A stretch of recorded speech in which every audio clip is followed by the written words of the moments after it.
How birth year shapes a generational experience in stock market investing.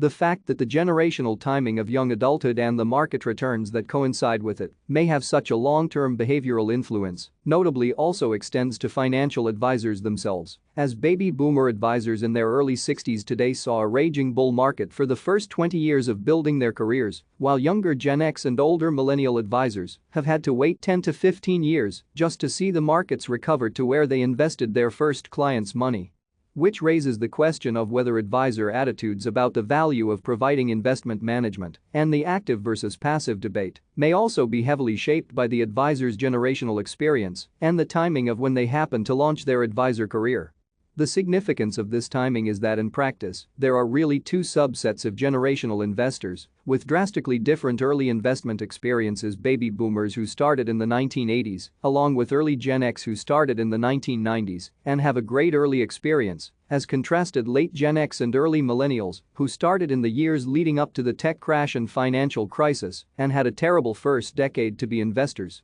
Ultimately, though, the key point is simply to recognize that mere birth year may actually be responsible for a far more outsized portion of our lifetime investment behavior and experience than is commonly acknowledged. As even if a long-term portfolio can mathematically recover from almost any sequence of returns, it doesn't mean that certain generations of investors and advisors will behaviorally do so themselves based on whatever early years' experience the market happens to give them during their formative years.